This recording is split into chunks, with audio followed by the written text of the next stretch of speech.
Presidente, é com imenso prazer que me dirijo ao plenário e principalmente aos meus amigos aqui da frente, o senador Regufe e o senador Dário Berger.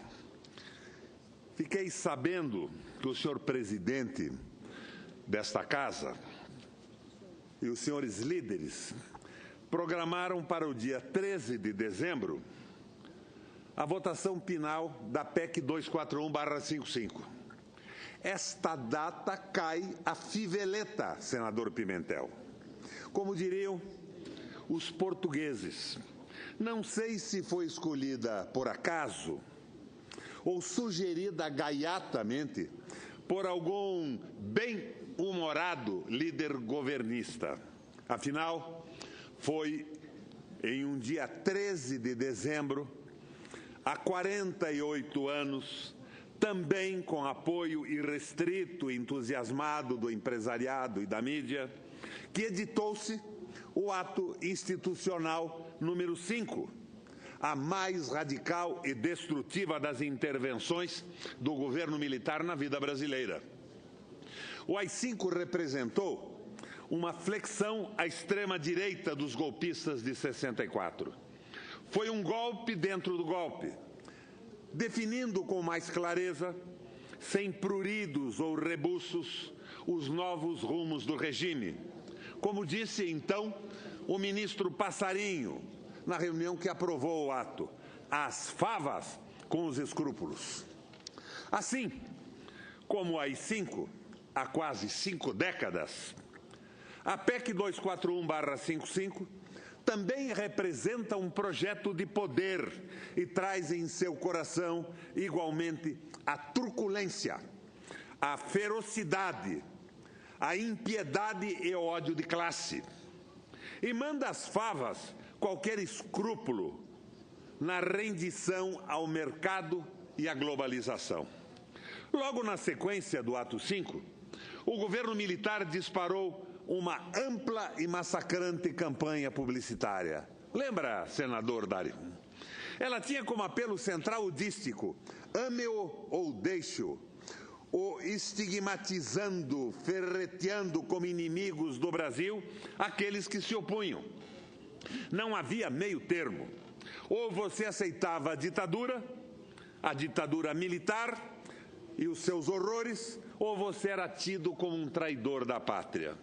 Hoje, farsescamente, pois sabemos que a história não se repete a não ser como bufonaria e pantomima, as duas campanhas em defesa da PEC 55, que estão na rua, uma do governo e outra do mercado, ressuscitam o mesmo apelo dicotômico, maniqueísta, faccioso e fascista do AI-5. Fico cá imaginando a quem teria ocorrido explorar hoje, como se explorava nos anos 50, 60 e 70, a fobia anticomunista. Sei lá. Quem sabe tenha sido ideia daquela senhora que, ao ver a bandeira japonesa entrelaçada à bandeira brasileira em um painel na Câmara dos Deputados, horrorizou-se com o avanço da vermelhidão comunista sobre os nossos símbolos. Sei lá, senador Pimentel. Já a campanha bancada pelo mercado, sim, senhoras e senhores, o mercado entrou firme nessa briga para garantir que se corte tudo, reduza-se tudo, menos os juros da dívida. A campanha do mercado, sem delongas ou pejo, foi beber diretamente no ame-o ou deixe-o da ditadura militar, que por sua vez bebeu em linha reta no nazifascismo dos anos 30 e 40.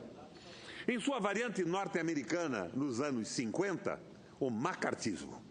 O conceito básico da campanha do mercado, a qual se associou a grande mídia, é o mesmíssimo conceito usado pelo nazifascismo e pelos ditadores latino-americanos para estigmatizar os indesejados, política, social e racialmente.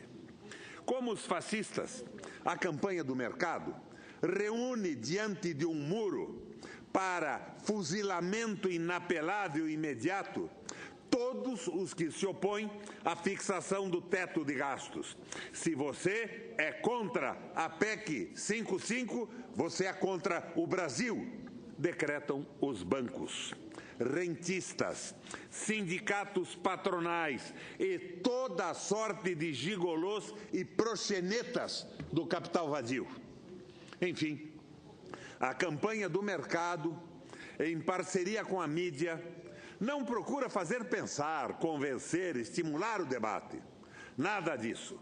Ela tão simplesmente estigmatiza, sineta com ferrete da segregação, do opróbio os que divergem. Carimba como renegados, repudiados, proscritos os que são contra congelar por inacreditáveis 20 anos a ação do Estado na vida brasileira. Pois é. Quando a gente imaginava, senhores senadores, que esse tipo de apelo odiento, oportunista, tosco e larvar houvesse sido vencido pela civilização, ei-lo ressuscitado no nosso Brasil. Sabemos muito bem qual é a consequência da divisão da sociedade entre bons e maus, entre nós e eles. Esse corte dualista é extremamente perigoso, pois só faz aprofundar as contradições e os conflitos sociais. Quer dizer, a defesa da PEC 55 flerta explicitamente com o fascismo, ao mesmo tempo em que desperta e estimula o espectro da luta de classes. De fato, a preocupação medular do governo, do mercado, dos rentistas, da grande mídia comercial, da classe média marchadora e batedora de panelas, não é com as finanças públicas, com o equilíbrio ou desequilíbrio das contas, com o desemprego, com o enferrujamento e sucateamento das máquinas da indústria nacional. O projeto de poder embutido na PEC 241/55 passa ao largo dessas inquietudes. Elas são apenas pretexto para engambelar a massa rude e ignara e convencer Eremildo, o idiota, da necessidade de doar ouro para o bem do Brasil. Lembram disso? Isto é, renunciar ao bem-estar social, abrir mão do salário, do emprego, da aposentadoria, da casa própria e de outros sonhos. O projeto de poder entranhado na PEC 241/55 reordena o orçamento, os gastos públicos, as prioridades governamentais segundo os interesses de classe do mercado. Não há dúvida disso. O ministro da Saúde, lá do Paraná, sempre muito espontâneo na revelação do que pensa, por isso mesmo aquele que melhor expressa o projeto de poder da PEC 241/55, afirma, por exemplo, que a universalização do atendimento à saúde é uma balela ideológica porque não há dinheiro para tanto. Quer dizer, senador Dário, morre na fila do SUS, na espera por cirurgias, por falta de remédios ou tratamento. É uma fatalidade a qual o país precisa se acostumar. E querer impedir que isso aconteça é, para o ministro da Saúde, ideológico. É esquerdismo, é coisa de comunista. Já um outro ministro pregou contra a cultura do benefício grátis do brasileiro. O brasileiro, segundo ele, deve ser desmamado desta mania de querer escola grátis, saúde grátis, segurança grátis, aposentadoria.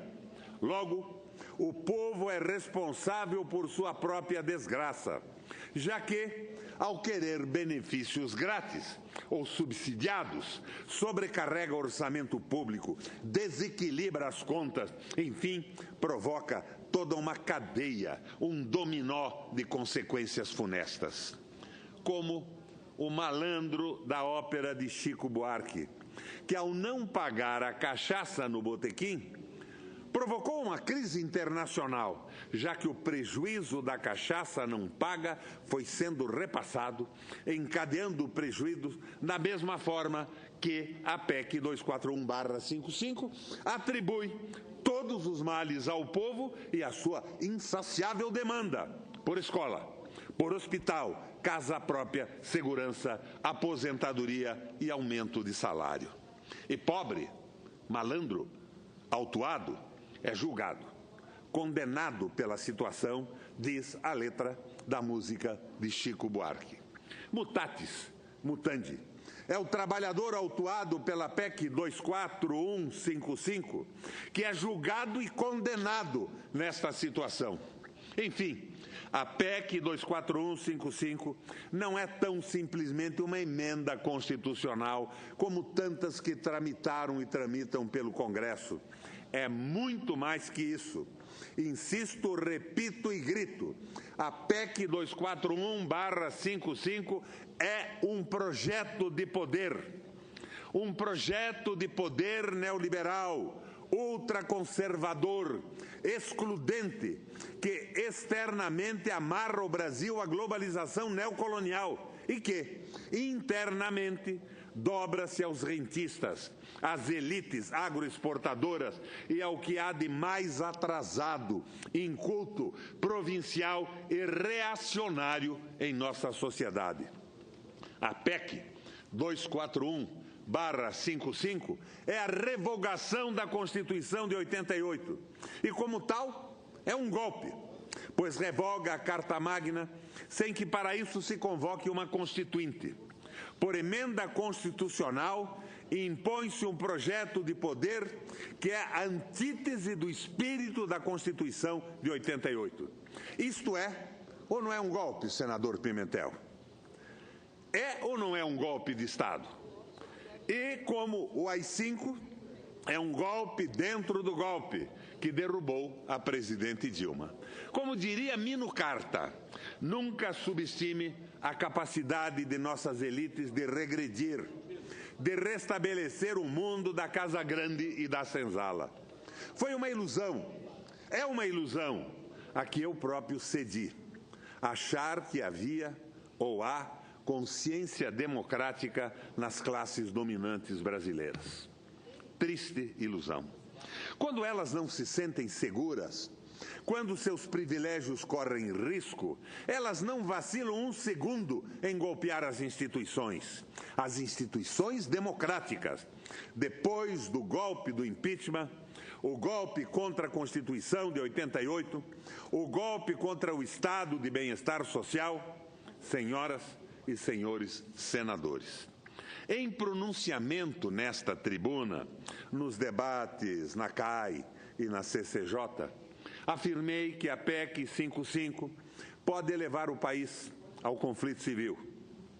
Nós somos os senecti, isto é, os mais velhos, em consequência, supostamente, mais experientes, mais sensatos, mais responsáveis.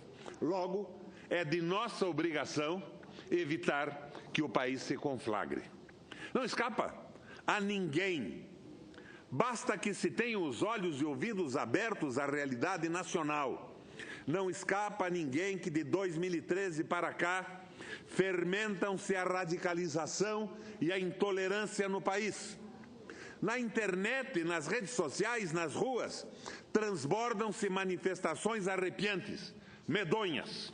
O ódio libera-se, berra, proclama-se e se transforma em tragédia, como no dia 15 passado, em Goiânia.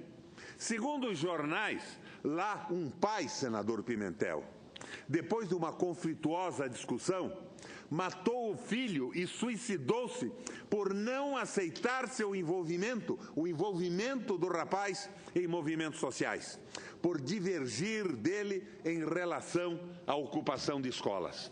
No Paraná, em Curitiba, o meu estado, a minha cidade, esse tal de MBL, tão incensado pela mídia e aqui no Congresso, organizou-se em milícias para desocupar escolas em posse dos estudantes, contrários à PEC 55 e à reforma do ensino médio. Flagrados, fotografados, filmados, identificados, esse arremedo histriônico das SAS agiu sem qualquer impedimento por parte da nossa polícia. Nenhum editorial furibundo da imprensa local apostrofou os baderneiros. Afinal, na visão de nossa mídia comercial, tratavam-se de baderneiros do bem, senador Hélio José. Como já disse, que a história não se repete a não ser farsescamente. Temos aqui a ameaça de uma reanimação do Comando de Caça aos Comunistas, o CCC, ativo nos anos de chumbo da ditadura como braço auxiliar da repressão. E dias passados, um desses tantos grupelhos fascistas que se organizam no país tomou a Câmara dos Deputados e o fez, certamente, com alguma cobertura, pois, como todos sabemos, especialmente nós que fazemos oposição à proposta econômica do governo, não é tão fácil assim o acesso às casas do Congresso. Até eu, como senador, já fui barrado aqui na entrada da chapelaria por um agente que não sei de onde saiu. O ovo da serpente, mais uma vez, incuba-se pela incúria, pela temeridade e pela imprudência das classes que dominam o país. Senhoras e senhores senadores, os dicionários Oxford, editado pela Universidade de Oxford, Inglaterra, escolhe anualmente a palavra do ano. A palavra deste ano é pós-verdade. Pós-verdade é a irrelevância da verdade, é a banalização, a insignificância da verdade produzida pelos meios de comunicação, pelos tais formadores de opinião, pela máquina política que tritura a realidade dos fatos. É a contrafação da verdade que se impõe como verdade. A PEC 24155 é um bom exemplo de pós-verdade. Qual é a verdade?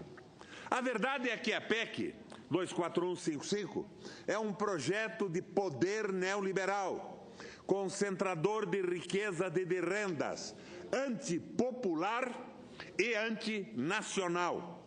A pós-verdade que os meios de comunicação e o mercado vendem ao país é que a PEC 241/55 torna-se necessária para fazer o país crescer, para combater o desemprego, para equilibrar as contas públicas e outras falsificações claríssimas da realidade.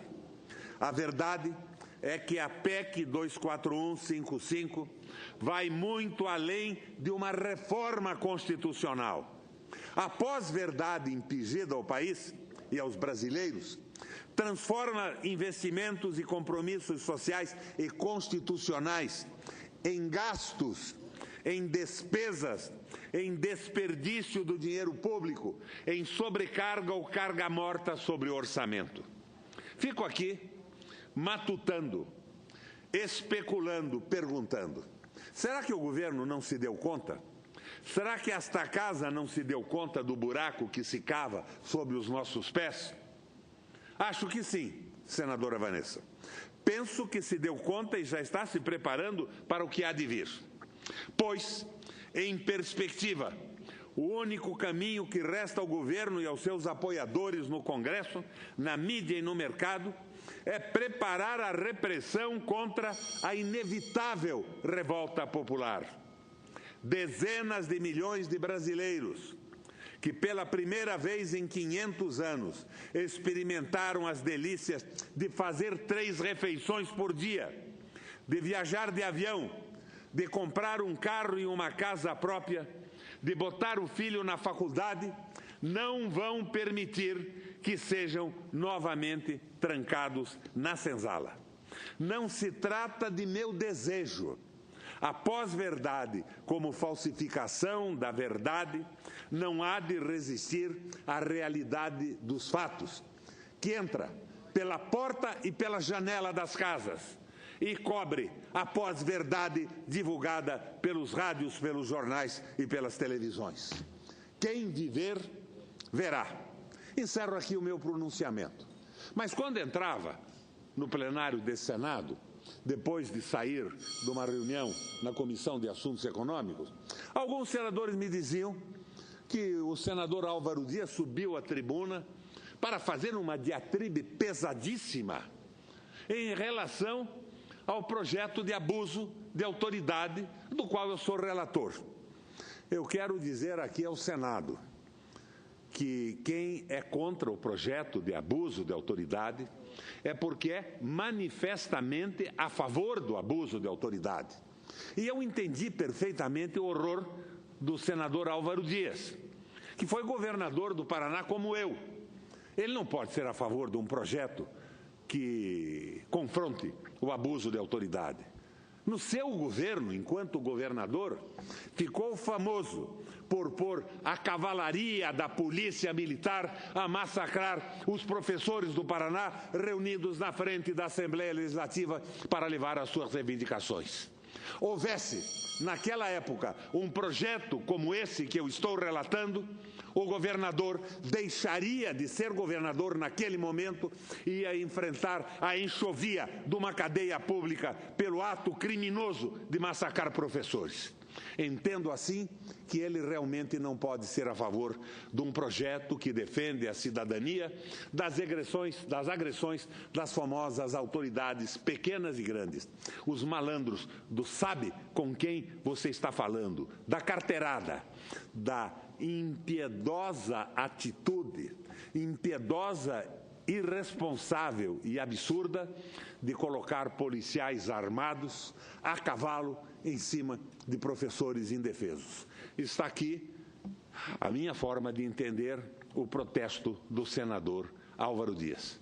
Como dizia lá no Paraná um radialista e homem de televisão famoso, governador Álvaro Dias, se é esse o embate que você quer, vem que tem café no bule. Obrigado, presidente.